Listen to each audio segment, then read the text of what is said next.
Our school is honored to host tonight's Director of Schools Search Community Forum. My name is Terry Turner. I'm Trayvon Sis. And we are juniors here at Maplewood High School and in JROTC, where we have an exemplary college and career-ready learning environment. Lives are changed every day at Maplewood. Students can graduate from Maplewood with more than a diploma. We have the opportunity to graduate with as many as 9 college credits, professional certifications, and hundreds of thousands of dollars in scholarships. Tonight, I have the privilege of introducing our host and forum mediator, Mr. David Williams. Since 2003, Mr. Williams has served as Vanderbilt University's Director of Athletics. Mr. Williams ranks among the university's most prominent leaders, serving in numerous roles since arriving in Nashville in the year 2000. In addition to his role as Director of Athletics, Williams holds the title of Vice Chancellor of University of Affairs and Athletics and a law professor at Vanderbilt.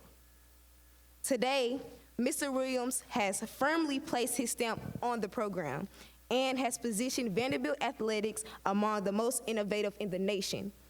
Mr. Williams joined Vanderbilt from the Ohio State University, where he served in numerous administrative roles. I didn't know you had the Buckeye. A native of Detroit, 14? Mr. Williams also spent 10 years. 10 years? 10 years as a teacher and coach in Detroit public school system before entering law school. Mr. Williams taught at the law schools of the University of Detroit, Capital University, Ohio State, and Vanderbilt, and twice directed the Ohio State Law Program at Oxford, England. Mr. Williams is active in the Nashville area community, serving as a board member with several organizations. Ladies and gentlemen, please welcome Mr. David Williams.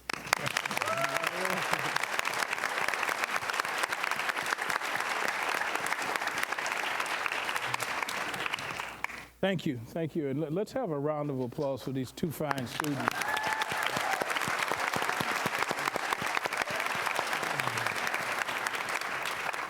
Well, the first thing I was supposed to do is introduce myself, but I think they've done that.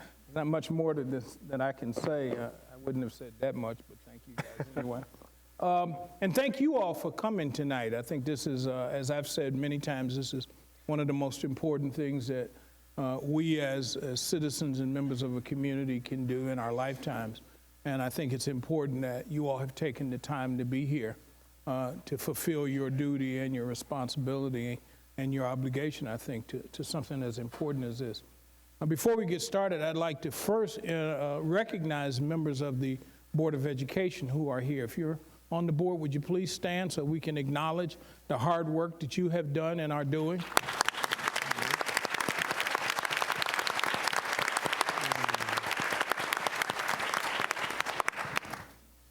Also, I would like to acknowledge the fact that we have a great audience, but there are also people that will be watching or following us online, and we want to make sure that they understand it from the live streaming, and to thank the Tennessean in Channel 3 for doing that, because this is a community involvement forum, and not everybody can make it here. So thank you to Tennessean and thank you Channel 3 for making it really a community endeavor. Let me talk a little bit of how we're going to work tonight, just very quickly. We'll start off with the candidate having the ability to answer what we call an icebreaker question that will be put to him by me. After that, we'll have panel questions, and the panel is sitting in here and will be introduced shortly, and they will each ask at least one question, maybe more, but we'll go through to make sure they each have one question. And then we'll actually have some questions from the audience. And you should see or be around someone or someones who have little white cards. Look for those white cards and the people that have them. You should write your question out and give it to one of the representatives. And they basically will get all of those and then ask some of those questions that will basically come from the audience. And then we'll have some questions that have been sent in for people who couldn't make it. We actually have had the ability to get some questions that will come in, and we'll have somebody actually read those. After that, we'll have sort of a little question and answer if there's a little time left, and then we'll close the evening by having the candidate give some closing remarks. So that's how we'll go through the evening. It'll be spirited, I'm sure, informative, and We promise we'll be out here by midnight. I also want to remind everyone of the website, www.mnpsdirectors.org, if you have suggestions, questions, comments. Also, there'll be some other forums. I want to remind you of those so that you can come to those and participate in them. And also the hashtag. And I'm not good at this, but there is a hashtag, and it's hashtag MNPS Director. So if you know how to use hashtags, you know what to do with those. I don't. So now let me introduce the panelists real quickly, and we can get started here. First, we have Stephanie Spears. Stephanie is from the MNPS Directors Parent Advisory Council. We have Eric Hood, who is from the MNEA. We also have Angie Adams from Pencil Foundation. Got you a little cheering group here, don't you? And I have to remember we have Liz, but she told me that everybody calls her Honey. Honey Rosso from SEIU Local 2015. Okay. Then we have the Reverend Troy Merritt, who is from, Troy Merritt Jr., National Organization of Action and Hope. And then we have Don Rudolph from St. Thomas Health. Okay, so that's our panelists. Let's give them a hand.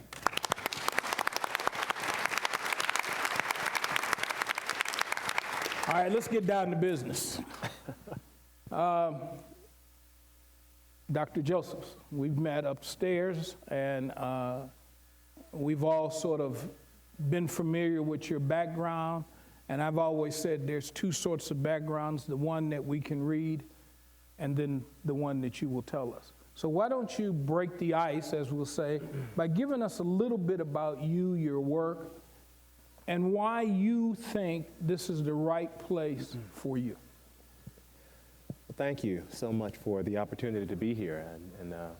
Now first I want to thank the board for just putting together just a tremendous opportunity to engage the community and to have an opportunity to have a transparent dialogue. Because when you are aspiring to be, the superintendent of schools or responsible for 86,000 some odd children and, thousands of employees, it's a big job.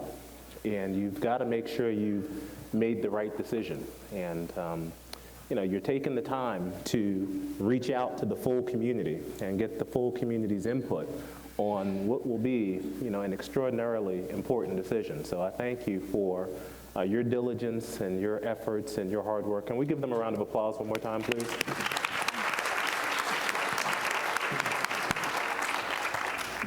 As for me, I was an English major, so I always start off with like poetry and poems and things. And Langston Hughes once said, "Life for me ain't been no crystal stair, right? Mother to son, right? It's had its tacks and places where there's been no carpet bare." And so I grew up on Long Island.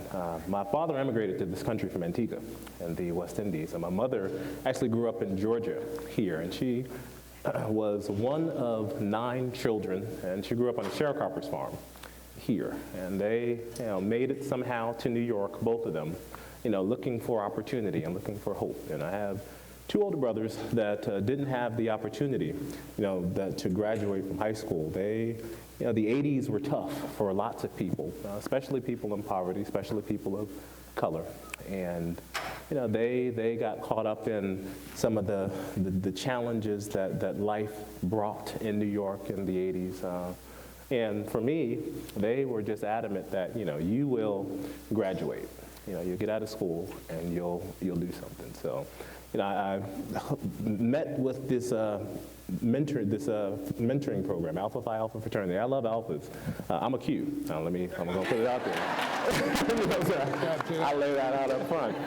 But what the alphas did for me were they connected and put us on a college tour. And I found Lincoln University, as a result of that experience. And I went to Lincoln planning on being a medical doctor.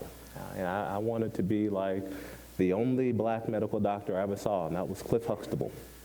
And, when I went there, I was focused on doing work. And I got hired for an Upward Bound program, and make a long story short, I was supposed to be tutoring calculus, and I wound up helping with English because they hired a bunch of science people, and I figured it's a lot easier to help somebody write a paper than explain the derivative of a function, right? For those of you that do calculus and love that work. And I met a kid who couldn't read, make a long story short, and it just angered me.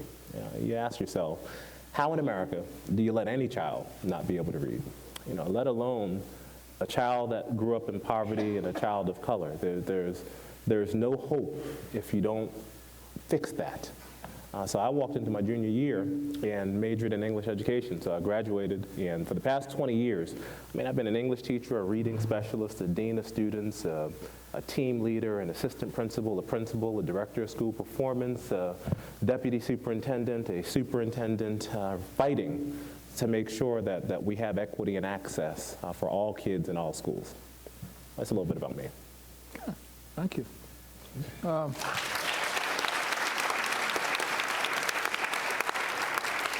Well, why don't we go to the panel now and have the panel ask questions? And I forgot, I did not reintroduce Terry, who is our student who will be on the panel, but she had introduced herself, so let's also recognize Terry. And I would say to our students, if there's any question about whether there's excellence in the Nashville Public Schools, our students should have answered that question from hello, and you did, so thank you.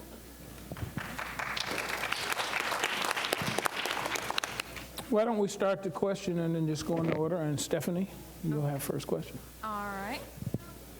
Is there anything that Nashville can or should do to try to reduce flight of affluent families to surrounding counties? Well, I think people make choices based upon their perceptions of quality, right? And sometimes it's just a perception. People haven't given the schools an opportunity to see what's there. Sometimes they're right on the money, and there's an issue that needs to be addressed. I think the best thing we can do is make sure that all of our schools and all of our communities have strong programs, and for when they don't have strong programs, acknowledge that there's work to do and connect with the community to strengthen it. I think if we do that, nobody wants to, pay more money to send their children somewhere if they don't have to. That's just a reality that we know is true. But there's nothing more important to families than to make sure their children get a high-quality education. And I don't blame any parent. If there's excellence out there, find it. But what we have to do is make sure they can find it in all 169 schools that we have. Eric? As superintendent, what would you do to attract and retain more minority employees, including teachers, to the school district? I think, we've got to let our minority candidates know we want them. That's step number one. If you look around and, you don't see minorities in high positions, there's a perception that we're just not wanted, not needed, not respected, not valued. So I think it starts with making sure that our leadership team looks like the diversity of our school district. I think then, look, it doesn't, regardless of your race, quality is in demand. And so I think we've got to make sure that we're competitive with our salaries. I think we've got to make sure we're clear about our pipelines. People need to know when they come in that the Metro Nashville Public Schools, are thinking about their career lattice. And so I'd reach out to you and SEIU and others to really start talking about, so how do we develop a career lattice for people to let people know when you come in, there's intentional thought about a 30-year career in this great district. Angie? Considering the average tenure of an urban superintendent is less than 5 years, how do you plan to build continuity and sustainability for the district and the initiatives you put into place?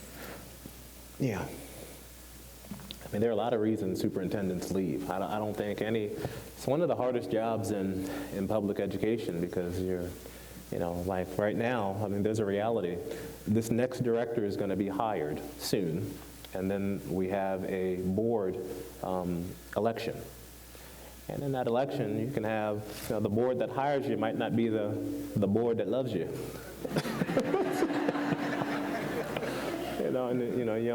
You get your most love from the board that's directly hired you, and you recognize that fact. So I think what will be important over the next year is to really be clear about what our mission and vision is, both with the current board and depending on what happens in the election, how we move forward. But once we're clear about our goals, the job of any superintendent is to be the agent of change for the board.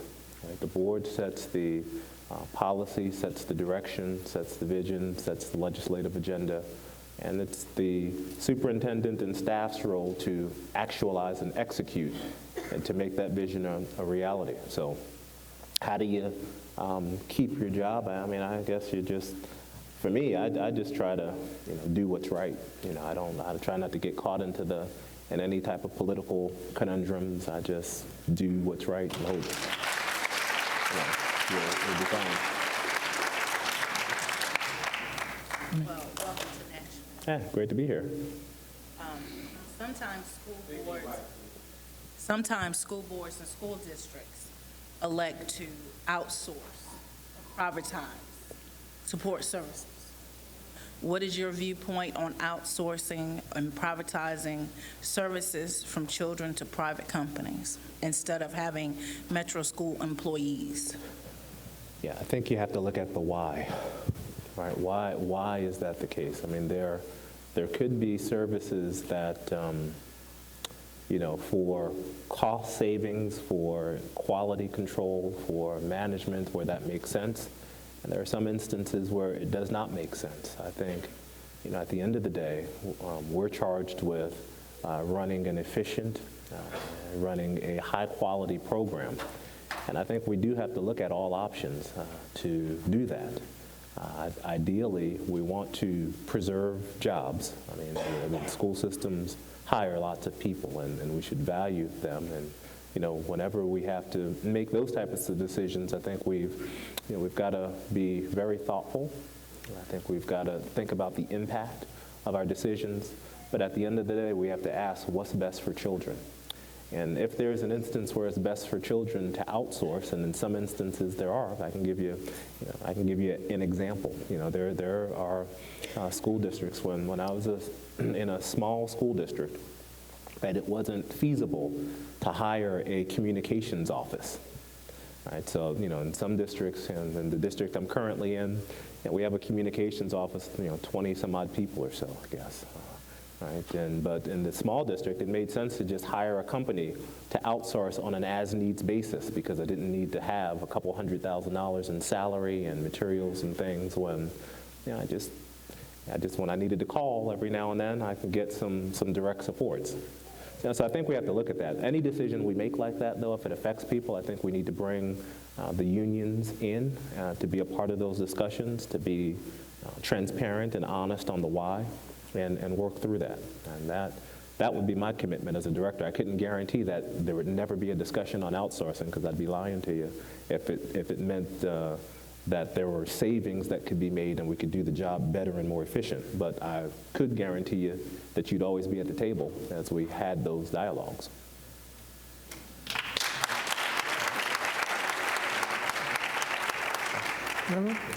All right.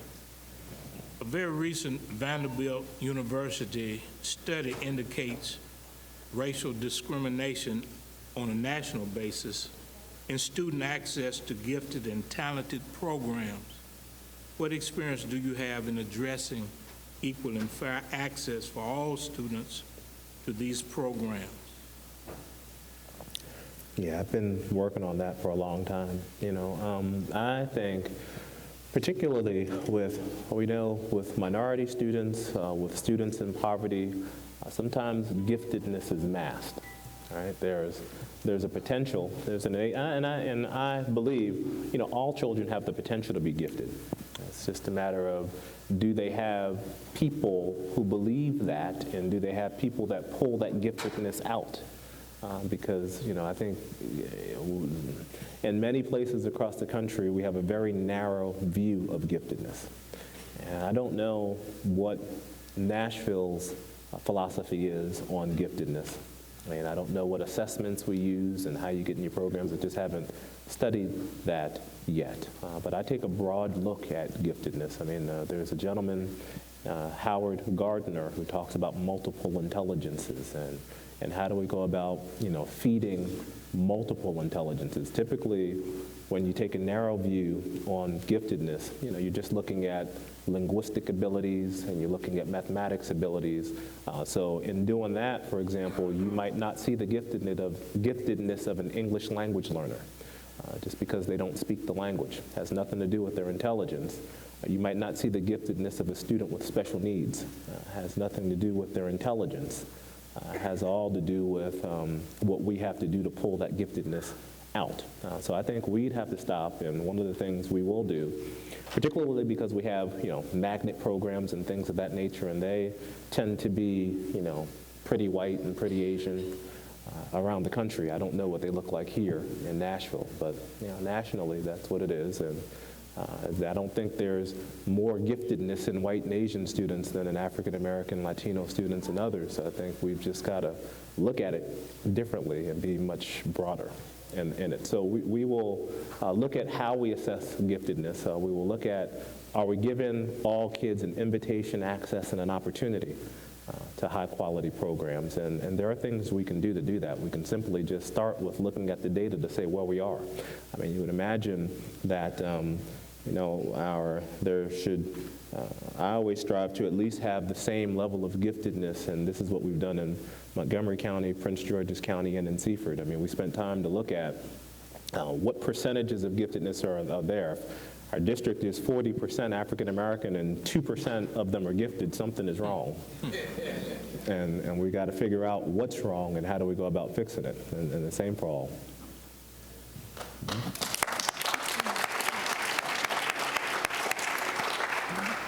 Good evening and welcome. Hello. The 12 zoned high schools in Metro are organized into smaller academies with a career or thematic focus. Working with business, community, and post-secondary partners, what are your thoughts about the academies of Nashville, and what is their future under your administration? Yeah, so I believe in academies models and smaller school models. I think there has to be equity and access to them. I mean, you want to make sure that you have, all kids, regardless of where you live, have access to the similar type programs. I'd be concerned if in one part of the county, you got math and science, and on the other side of the county, you have, basket weaving, that's as an example. I think, we've got to make sure that there's equity and access as we go through that, and that's typically a challenge. That's something we struggle with in my current district. We have 22 comprehensive high schools, and all 22 high schools have smaller learning academies. But the vision was to have, within a region, opportunities for kids in any school to be able to choose the academy that they're most excited about. We've not gotten there because of transportation, so it creates an equity issue. So your zip code, determines the quality of academy you can get into, and I don't think that should be the case.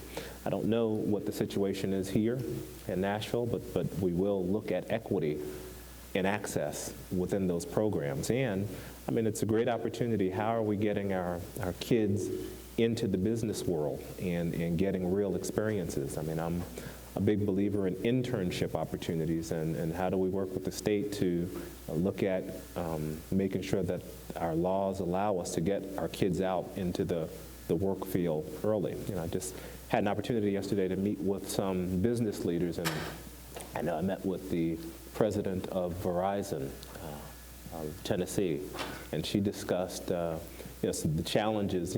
All companies expect to do a bit of reteaching, retraining, and making sure their employees understand that it's a lifelong process.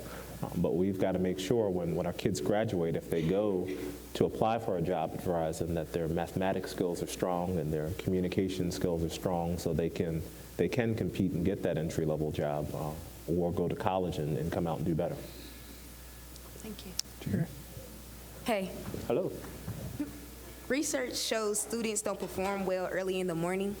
Have you considered changing school start time to improve student performance? You know, that'd be something I'd love to sit down and consider with the board. I've not thought about it too deeply just yet, but it's something that could be explored. It's happened in a school district that next to the one that I currently work in. They did change their times.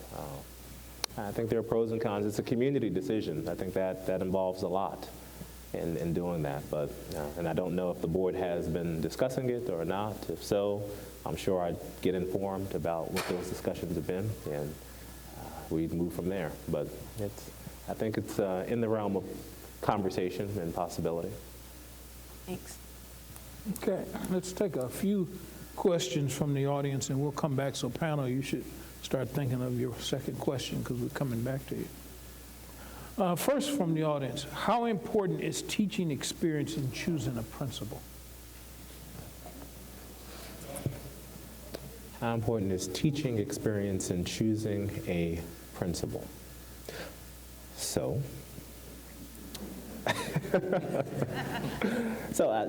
think there are lots of, first of all, whether you have teaching experience or not, you've got to know what good instruction looks like. And I don't think you have to necessarily have had taught 30 years to learn that. I mean, a smart person who is able to listen, able to observe, and is humble enough to recognize what he or she doesn't know, and can go to a strong teacher who does know, can learn how to observe instruction.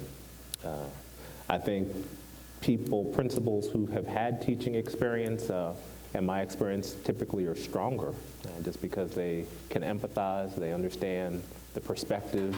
They tend to not, say dumb stuff that gets people angry real fast.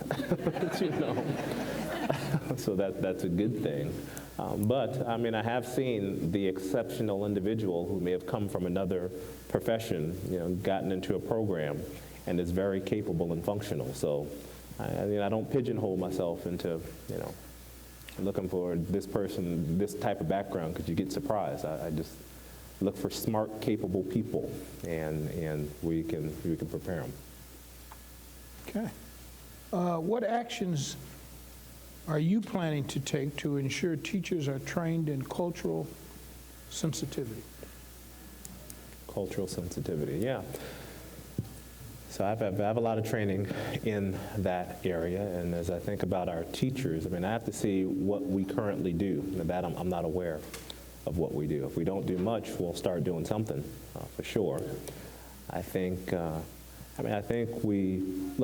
race and culture matter in America, and we fool ourselves when we say or think it doesn't. The notion of being colorblind only, hurts children and gives ourselves a false sense of comfort. I think we do need programs, to make sure children understand the lives and stories of and perspectives of their children. And I've been in districts where it's been required to take, different trainings within the organization. So we'll look at that. It's important. Until I know what we're doing, it's hard for me to communicate, what needs to be done. But it's something that we will address. I mean, everything you'll find me, I openly talk about our student groups within our district, and we've got to be mindful of how our backgrounds contribute to how we interact with people and how people receive us. And I do know that our our workforce does not reflect the diversity of our student body. I mean, that I'm aware of. So I know that there's something that needs to be done.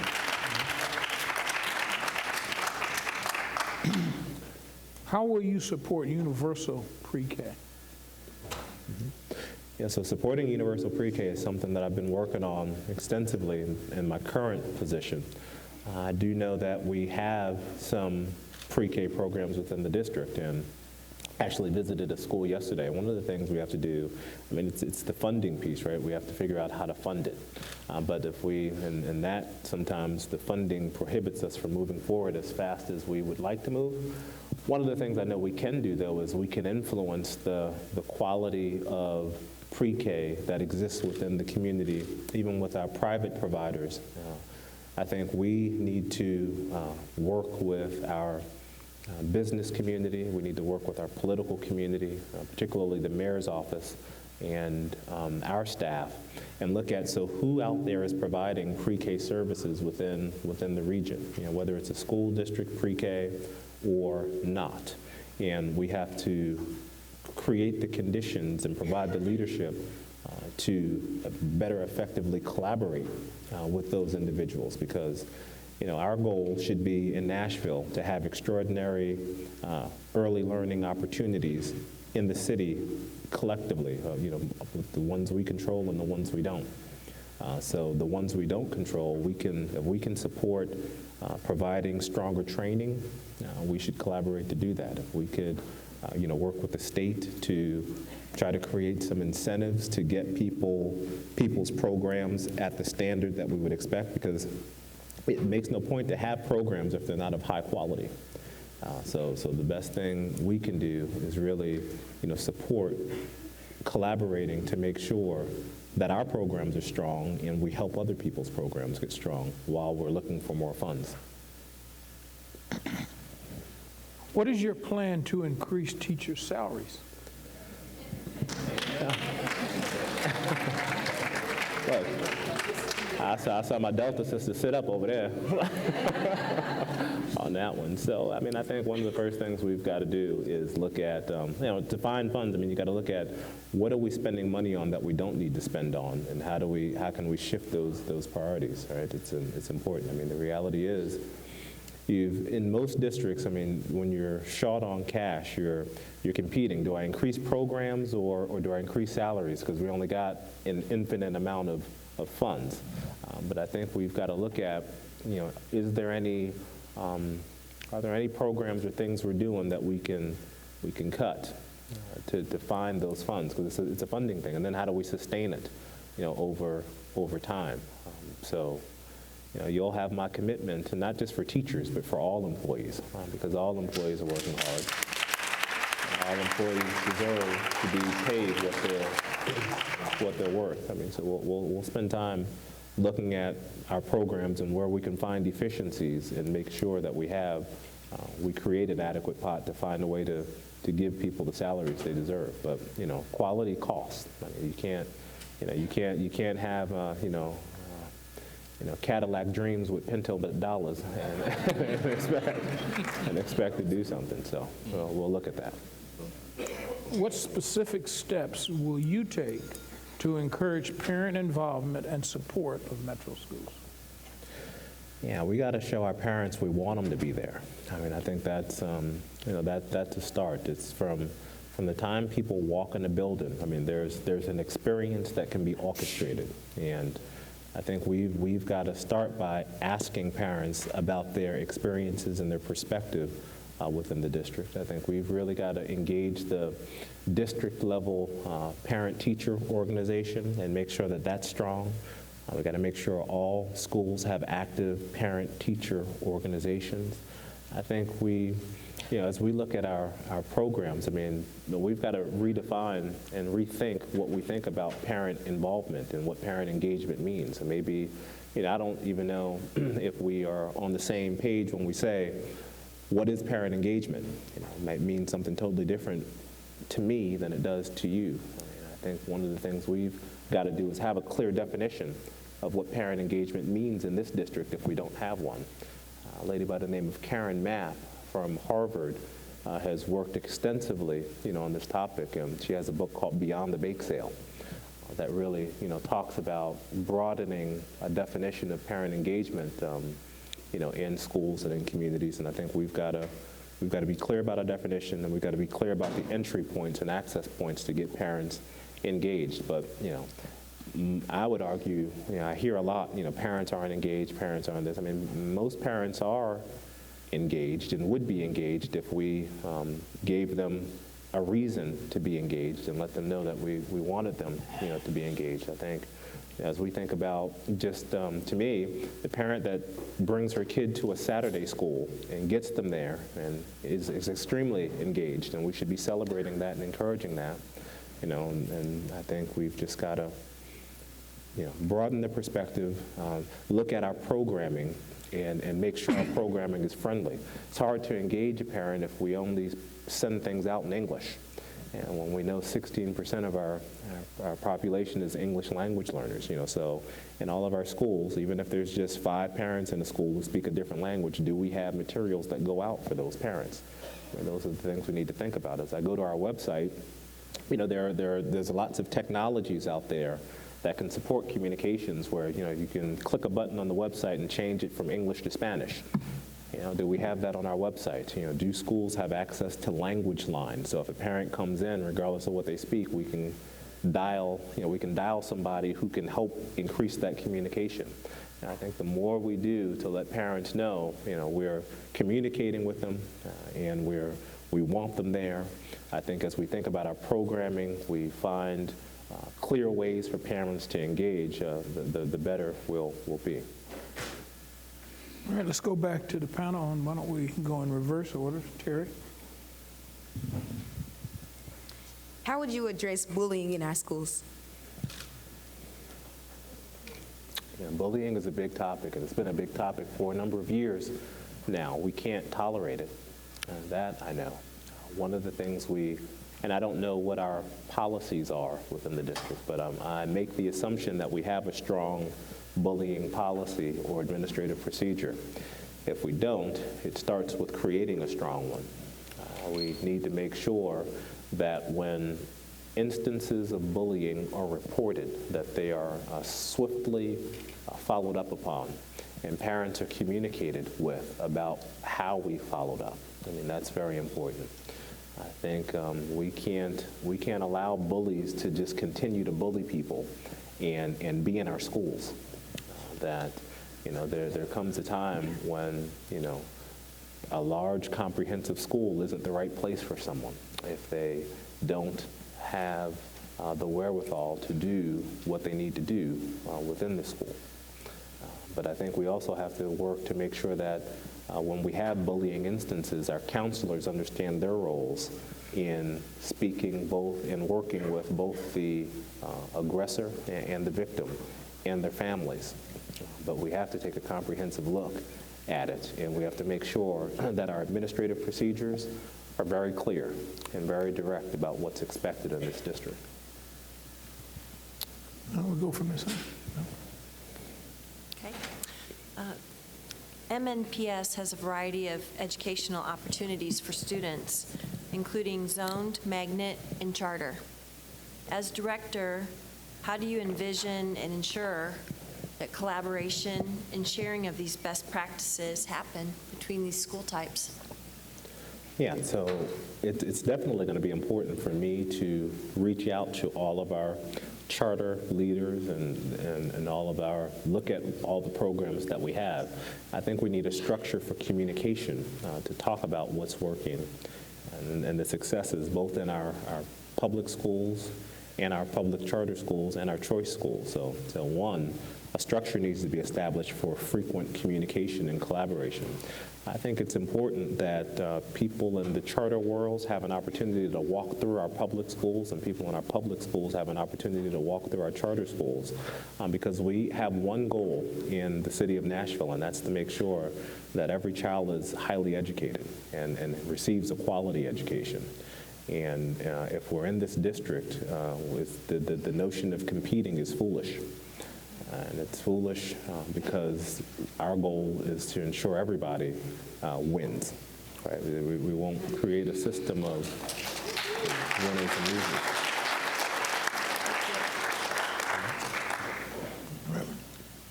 Right? How would you, as director of schools, analyze, publish, and address school discipline data and racial disparities in school discipline, suspensions, and expulsions. Yeah, you know, this is where some of our community partners, I think, should be at the table with us, because I have found that school districts that tend to kind of hold that data to themselves create a sense of mistrust between them and the community.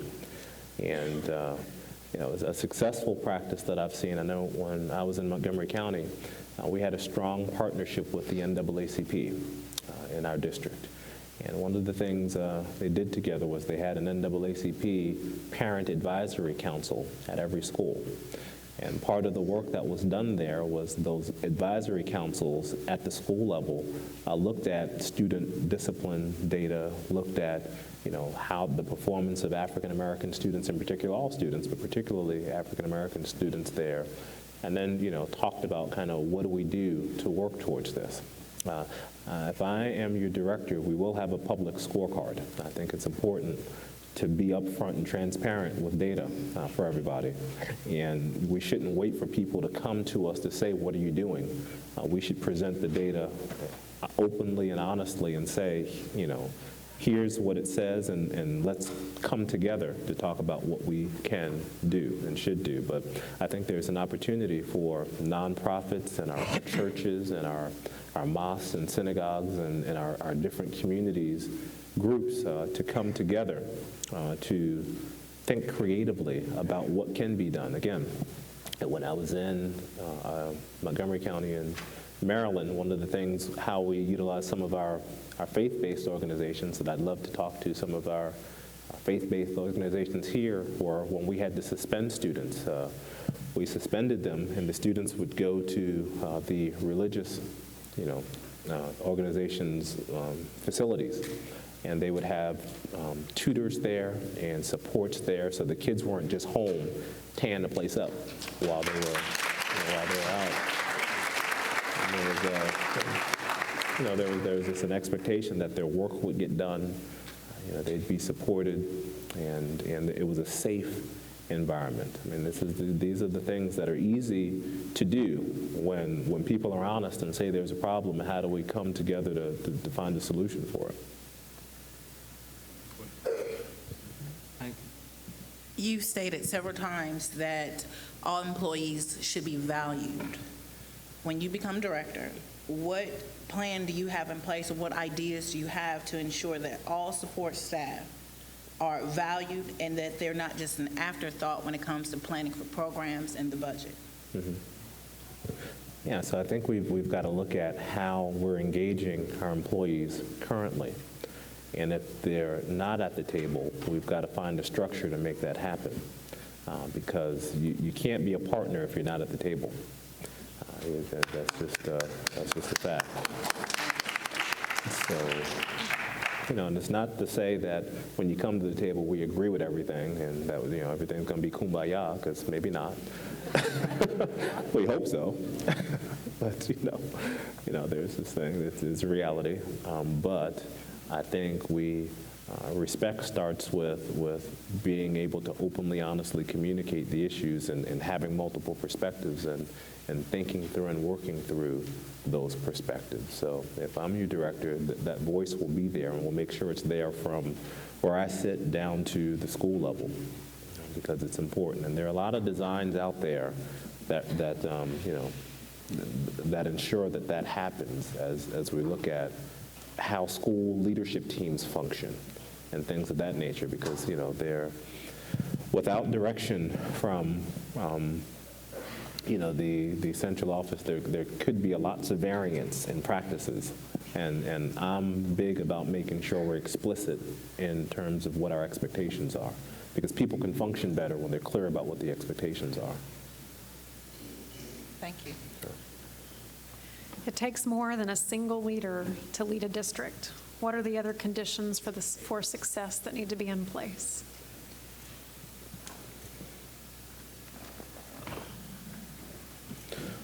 Yeah. So I've communicated, you know, collaboration is important, and in terms of In terms of leadership, I mean, communication, it's like a marriage. Marriages fall apart when communication fails. Right? We know that. I think you've got to be very transparent. I think you've got to have a vision. I think sometimes there are. I mean, I've worked in kind of visionless environments before, where people don't know what we're doing, why we're doing it, how we're doing it, and we're just kind of reacting, just kind of in reaction mode constantly, and it's wearing. So I think you've got to make sure that we're the team Metro Nashville Public Schools is clear about the vision. We're clear about constantly asking, do we have the right people at the table? We're thoughtful about the resources. Today, when I talked earlier, I had put together this, I showed you this graphic that we call the coherence framework, and I told you someone by the name of Susan Moore from Harvard had developed it, and it just helps us think about the fact that everybody in this organization should be focused on the interaction between students, teachers, and content. And there are lots of things we kind of reflect upon to push towards that. So I think all great organizations work from frameworks. And we will be very methodical about the frameworks that we work from and pull the right people at the table to execute on our priorities. This year, we've had a greater focus in our schools on using restorative practices, but we don't have much in the way of support for teachers and others in the schools. What supports would you provide to schools and employees for implementing restorative justice?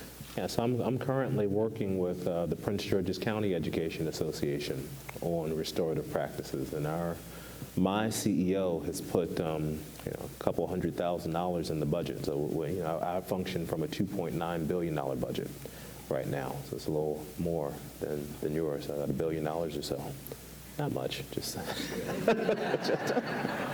just a little. So I think if you biggie size that down a little bit, there should be money. So if it's important, you got to resource towards it.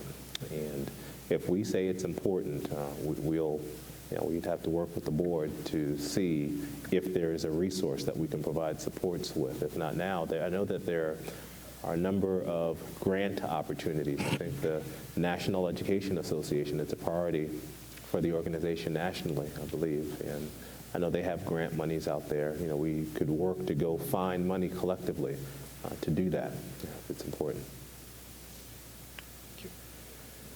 What are your thoughts on opening more score-segregated magnets, considering the high number of academically advanced students on the wait lists? Can you repeat the question? What are your thoughts about opening more score-segregated magnets, considering you said score segregated? Yes, academic magnets. Got it. Considering score-segregated. Considering the number of academically advanced students that are sitting on long wait lists right now. Yeah, I don't think I want to do that.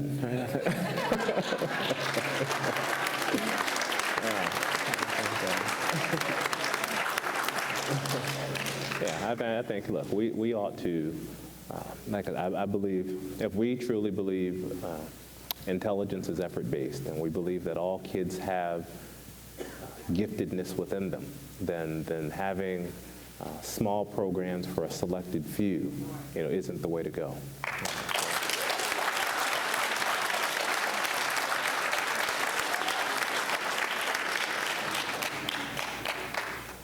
Okay, let's go back to some questions from the audience. How will you make sure that children whose parents are not engaged in their education do not fall through the cracks?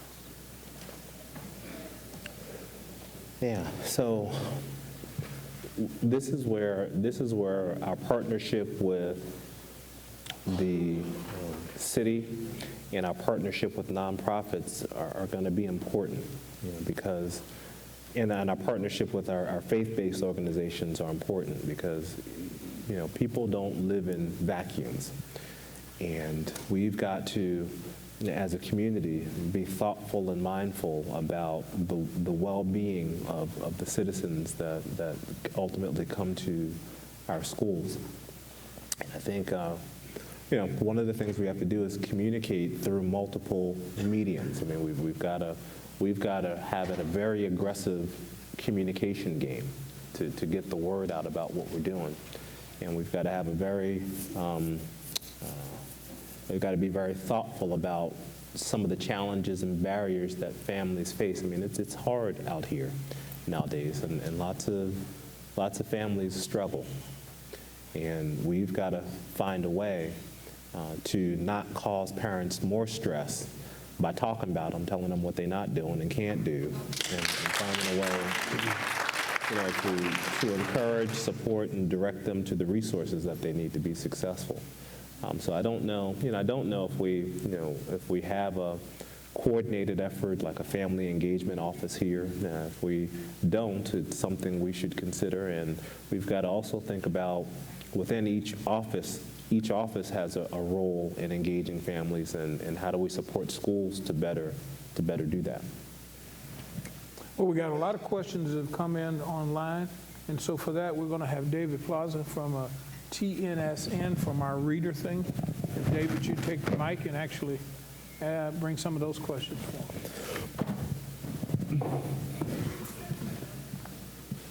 Good evening, Dr. Joseph. Thank you so much. Sure, thank you. One of the first questions is from a parent in Nashville who asks about adverse childhood experiences, such as abuse, domestic violence.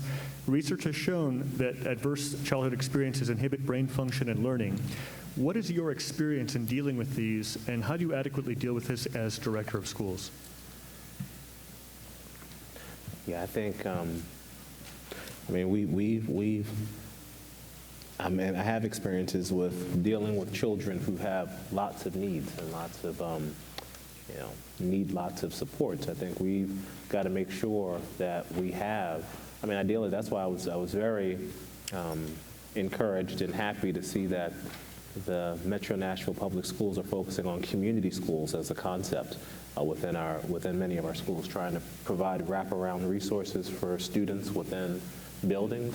I think that that's a great strategy, and if we can expand, we should think about doing that. I think we have, I believe, 17 different colleges and universities within the region. How are we accessing, maximizing their resource in terms of leveraging students that are in these different programs and the different services that are offered? I think if we can be a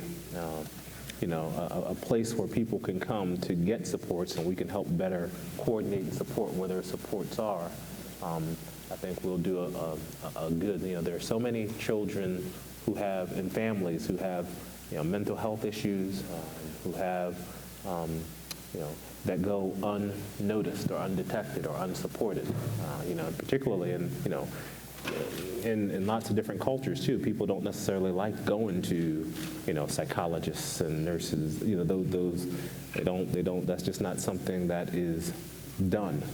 I think we've got to encourage and be clear about the need for that, and recognize that there may be a significant need, and get those resources in the schools, and supporting families and parents, and working with our staffs to help our staffs to understand the potential signs of someone that might be distressed who needs greater support. Thank you. The next question is from a Metro Nashville Public Schools teacher. She says, teaching can be one of the most stressful careers. We have so many responsibilities and so little time to accomplish them. When we can't do them, this can translate into failure, stress, and future burnout. What do you currently do in your district to support teachers' mental health?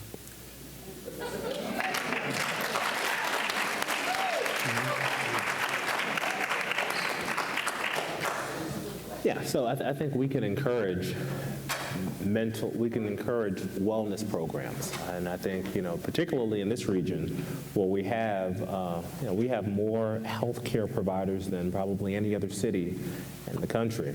So I think there are opportunities to encourage our schools. I'm right now within my school district, particularly within the division that I oversee. We have a biggest loser competition. Losing weight. We're encouraging one another to eat healthy. So please don't tell them. I realized y'all had White Castles here, and and nothing good came from that. But we do have, we can encourage, we can encourage our employees to be healthy, to live active lives, and work with the healthcare community here to support us in doing that. I think we can be mindful about identifying abandonment goals. So every year we add stuff on the plate, but we're not clear about what we're taking off. Yes. I think we need to, explicitly begin doing that. I think, we can, we can. The biggest thing is being mindful of the fact that balance is important, and having that message come from the top is important.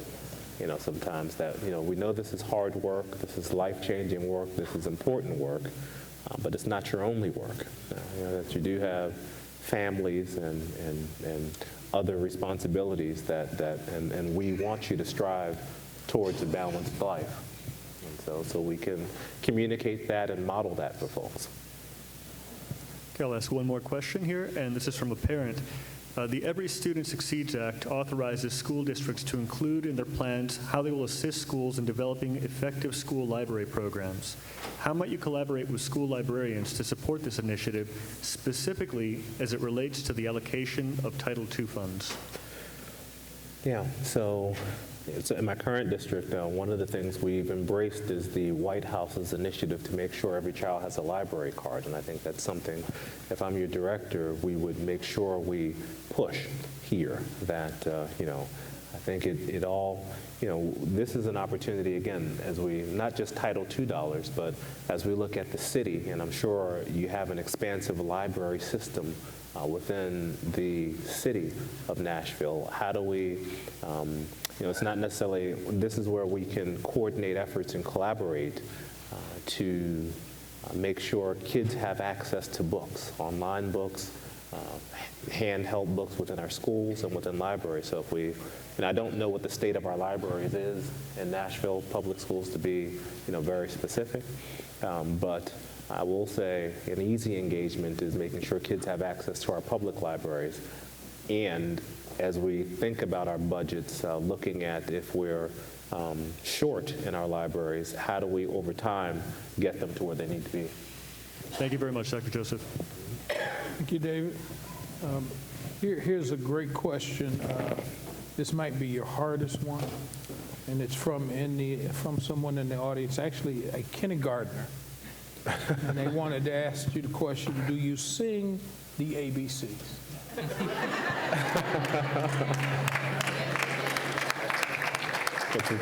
you sing the ABCs? I'd sing it for you. All right. Although many express a sense of urgency about schools in our district, what strengths do you see in the district? I think there are many strengths. I've had the opportunity over the past month or so to just watch back board meetings, and I've not seen, and I've worked in some pretty intense places, but the level of engagement and enthusiasm from the community and from teachers and from employees about this district and public education, that's a strength. I think to have the hundreds of people here today is a strength. It says we care, we want to get this right, and we are in support of doing what we can do to make the Metro Nashville Public Schools an extraordinary place for all children. I think the board has demonstrated great leadership in the transparency and the commitment to working to get this process right, to find the right director for you. I think yesterday I had a chance to meet with your mayor, and she seems very committed, energetic, and dynamic in getting this thing right for children and she's, it's bold for politicians typically don't want to touch education, They don't, because sometimes it just doesn't go their way, and it's not a quick fix. But to have the courage to say, I'm going to put education as one of my top priorities, as I come in, and then put action behind the rhetoric is something extraordinary that the city should be very proud of.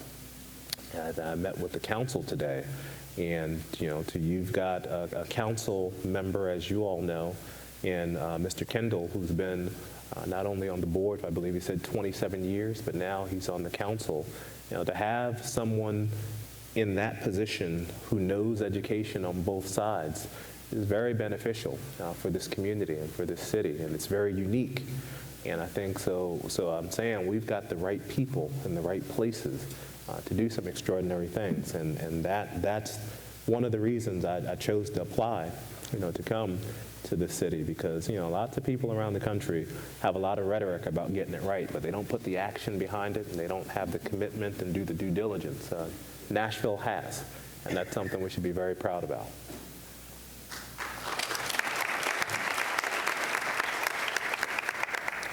How do you feel about the trend to tie standardized test scores to teacher evaluation? Why not take a sip of water?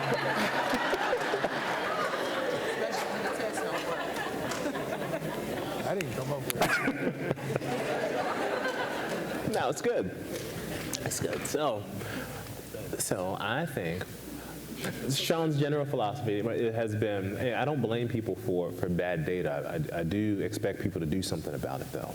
And you can have, the problem that I have with tying evaluations to someone's performance ratings or tying student achievement to performance ratings. Sometimes you get a kid in 9th grade who's reading at the 3rd grade level, and you're asking me to meet a standard at the 9th grade level when he came to me 6 levels behind. Now, I'm more interested in a process that says, so he came to you in 3rd grade, where did you get him? Did you move him or her? If you have, that's realistic and practical. If you haven't, then there's a problem, right? But I think we've gotten this unrealistic rhetoric that we've got to re-look at as a nation as we work towards this. But we should expect growth, and we should expect dramatic growth with high-quality teaching happening. But I don't know how fair it is in what we're doing sometimes, and I think we've got to rethink it and make sure it's just fair. What strategies would you employ in turning around the district's lowest performing schools, and what experience do you have with turnarounds? Yeah, so I've been turning around since 2005. And I became the principal of Roberto Clemente Middle School in Germantown, Maryland. And what I'll say about that is I've been successful in every place I've been, whether it was at Clemente, where we dramatically improved achievement, or when I was a director, we oversaw 34 schools, and we had I think like 12 schools that weren't meeting adequate yearly progress under the old standards, and a year later 10 out of the 12 made it. And then when we went to Delaware, none of the schools had ever made adequate yearly progress, but they started making it after we got there and started doing some work. And here in Prince George's County, where we have 212 schools, we've had the highest growing graduation rate in the state, and we've moved our literacy achievement data because we focus on high accountability and high support. So when you have, a lot of times you see places where you got high accountability and low support, and then people, cheat, lie, and steal is what happens. And there's a danger in doing that. So we've got to look at, how is our central office working for schools? Schools don't work for central office. Central office should work for schools. And I don't know. I mean, I don't hear, I'm very honest and transparent, right? I don't hear that we've got a central office that's actively in school supporting. I don't know, I don't know why. It could be, there are lots of reasons for that. It could be, I don't come with a why. I don't have the answer. I will. But what I'll say is we've got to realign and reorganize so we are supporting schools in a way with the resources we have. And I don't know, it doesn't take more resource. Maybe it just takes us using resources differently. But we've got to support schools and have high accountability, high support. So for those schools that are currently underperforming, know that if I'm your director, thought partners in a structure will be coming where we can sit down, really look at where your performance is, have conversations about why your performance is the way it is, talk about, so what are some of the barriers that are keeping you from moving forward. We'll be meeting frequently to look at specific measures, particularly in reading and math, to see if students are progressing over time, and if not, we'll be asking why and what supports are needed. We'll be working, the quality of instruction in a building is dependent upon the quality of feedback that's given. So we've got to talk about what are the feedback loops in school. So it's not about central office coming and doing anything. I think great teachers and buildings need a voice to be out and supporting one another within schools. And we've got to give you the time to do that and the resource to do that. And I think if we do that well, just like things have improved every place I've been, they'd improve here.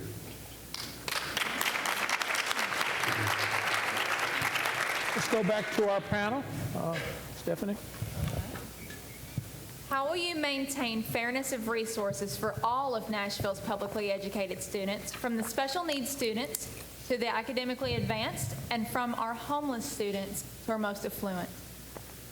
Yeah, so I have to understand how we distribute resources currently. I don't understand that yet, but it's something I will do. And what I will say is, I think that there should be a baseline that all schools receive, and then there should be equitable resources distributed based upon need as we look through, because equal isn't equitable, and we've got to acknowledge that and enforce that in what we do.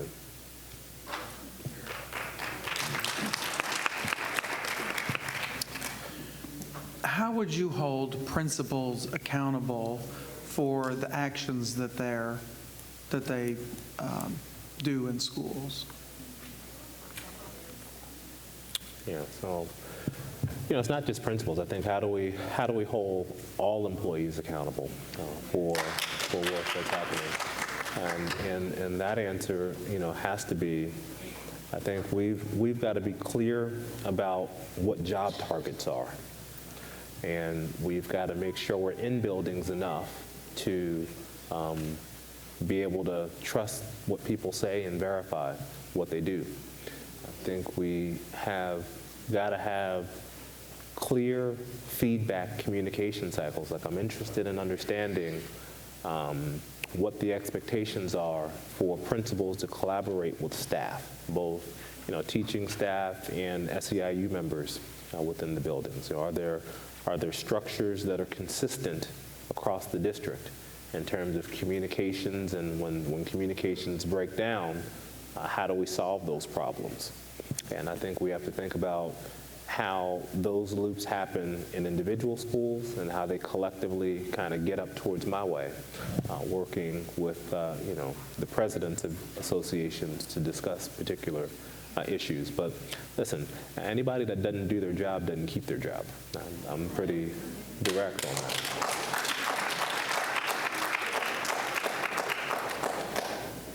How and when might you engage the community in building a new vision for our district and implementing that vision? So the board and I, if I'm selected, will be actively out listening and communicate. I think it starts, we would have a transition team, and that transition team would be, led by an external person and an internal person. On that panel would be parents, community organizations, people from schools, and outside leaders. We'll visit all of our high schools in all 9 regions. We'll have kind of regional meetings or I just want to come and listen. It's not for me to do a whole lot of talking. It's for the board and I to just listen to what people's concerns are. From there, we'll feed that information into the transition work that'll be happening within that first 100 days. And then once we have that transition plan, we'll put it back out to the community and say, so here's what we studied, heard, did we get it right?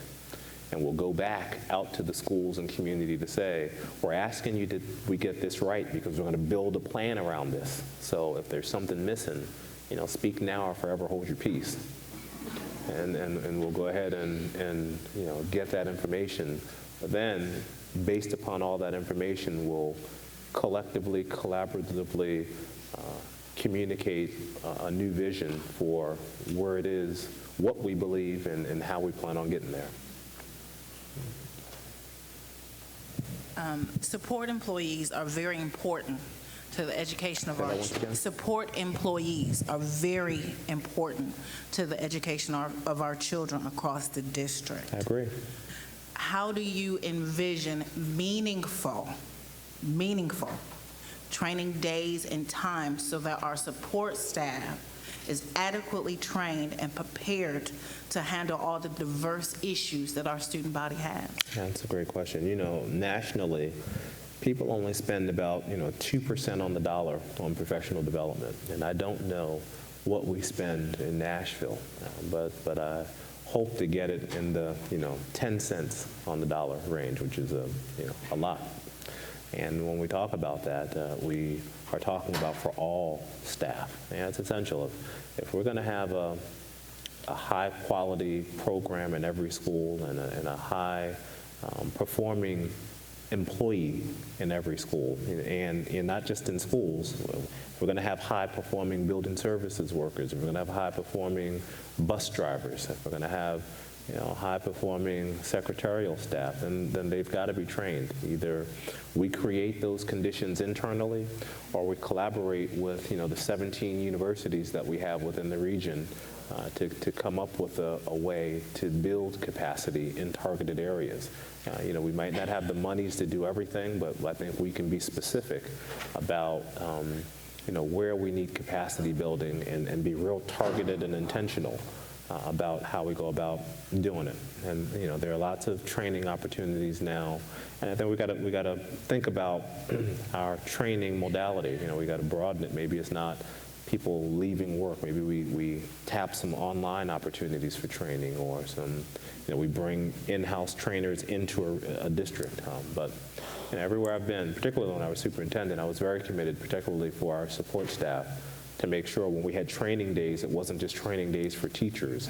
It was training days for all. Reverend? Yes, sir. Seeing that classroom management is usually taught in graduate school, what experience do you have, and how would you address trying to fast forward some teaching skills, positive classroom management skills to new teachers and teachers who have not yet gone to graduate school? Yeah, I can't even say I learned that in graduate school. And I went to Hopkins and GW. I hope they're not watching. Because we didn't do that. What I would say is that we know classroom management is essential. I mean, you can't begin to move academic achievement if you got bad climate and bad culture, and teachers don't know how to handle the behaviors that are in front of them. I think as a district, we have to look at some of the national models that exist in terms of support, and there are lots of programs and trainings. We've got to make sure principals have the resources and funds to be able to bring in that type of training, or I don't know. I just don't know what type of training opportunities we have, or if those training opportunities are good within the district. But I'm fully aware that we've got to make sure that our teachers have the training they need to handle the behaviors. Thank you. I was real curious. I'm kind of going off script here because You guys have really good questions. And so I wanted to tease out a little bit more about your transition plan and thoughts around, it seems to me that would be a measure of success, that at a certain period of time, you executed well on a transition plan. Is there any other measures of success that you would see maybe a year from now or in your past experiences that have been important milestones? Sure. So developing a transition plan and coming up with having the transition team submit recommendations to the board and I are one. The other would be revisiting our strategic plan and making sure that our strategic plan is comprehensive and speaks more specifically beyond just right now we've got a great strategic plan that talks about academic excellence, but we want to also make sure that it talks about how we're going to hold ourselves accountable.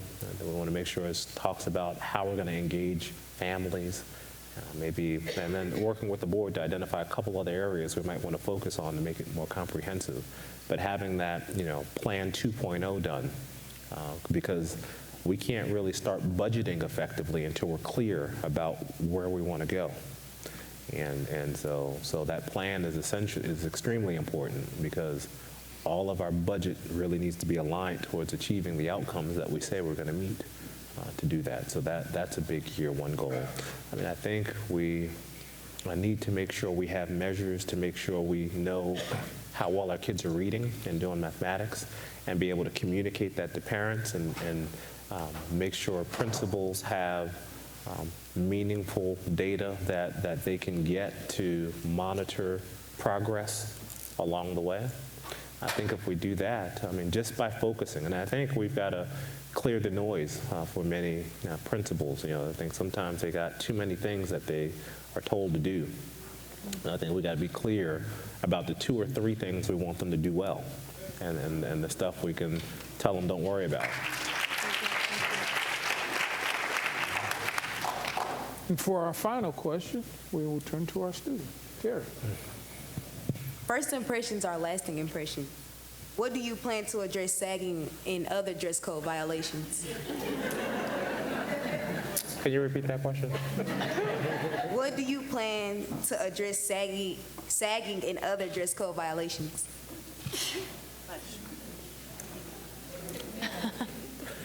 Yeah. So, the dress code is important.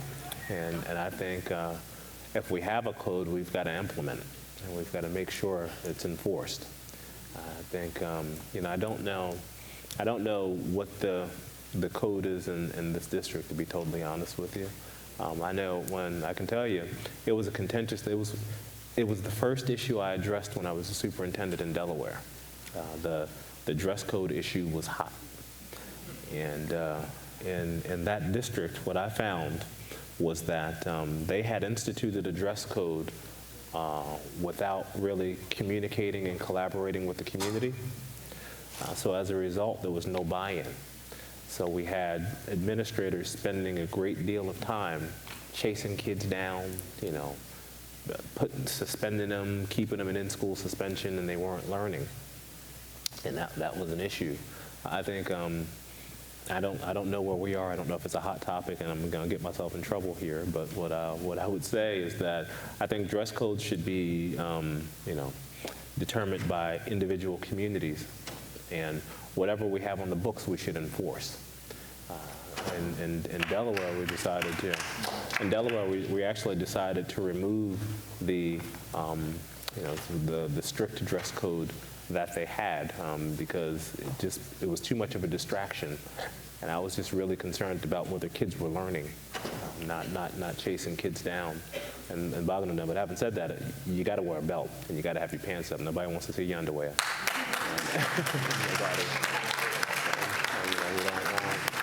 We can't allow young ladies to show too much of themselves. That's just not very acceptable. Because we're got to get them prepared for the business world. And in the business world, there's just a professional decorum that's expected. And we need to communicate that to families and help our students understand it's not that we're old-fashioned, we're just preparing them for the realities of the world that they live in. Well, thank you.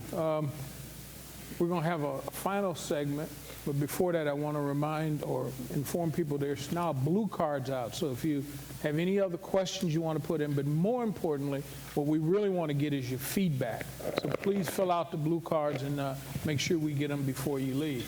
And so finally, Dr. Joseph, what we'd like to do is to give you a few minutes to close. And there's one question that's embedded in your closing. Okay. And it's sort of the end of the icebreaker. We also would like for you to tell us one thing about you that we would not, or really kind of a secret that you want us to know about you. Secrets. Yeah. Okay. I can do that. Something we can hold against you. Secret you can hold against me. He said, drink some water. Yeah, so one secret. Yeah, see, I don't really have secrets. One thing unusual about One thing unusual about me. that we wouldn't think, oh, yeah. Well, most people think I'm an alpha versus a Q. But I am a Q. So that's one thing. Let's see. I think I don't know. I mean, I'll come back to that. I'll come back to that one. Your time for closing. Yeah, but I really have appreciated my time here in Nashville. This is a wonderful city, and we have an extraordinarily engaged community, and I would so be pleased to serve as your next director. I think there's an opportunity here to do extraordinary things on behalf of children. For this city, for this state, and for this country. And I don't want to offend anybody, but every morning I get like these messages that come to me every morning, and this morning I got one, and I'll say, this is one where, when I was in college, I took a course called The Bible as Literature. Okay, so I'm going to ask you to please just take this in the context of just the power of words and how it moves forward versus any religious connotation. But, I just want to read what came. And it said, the Bible says in Jeremiah 29:11, for I know the plan I have for you, declared by the Lord. Plans to prosper you, not to harm you. Plans to give you hope and a future. And I read that to say that the future of Nashville is so bright. Because you're here and you're engaged, and we've got an opportunity to do what many in the nation, I think can't be done, and that's make sure all children, regardless of socioeconomic status, regardless of race, regardless of culture, can meet high standards that are set before them, and we can do that here in Nashville. If we unite, if we stay focused, and if we dream big, for our children. And I want any child here in Nashville to believe that they can be president if they want to be. Whether they're a male, whether they're a female, whether they're black, whether they're white, whether they're Asian, whether they're Latino, that the education that they receive here is going to be transformative in their life. And we, as the adults, can make that happen if we stay focused, if we push, and if we just dream big. So if you hire me as your next director, I promise you, we'll dream big. And I'd expect you to push me, and I'm going to push you, because our children deserve excellence, and we'll give it to them. So I thank you for coming out. I thank you for being engaged. Thank you.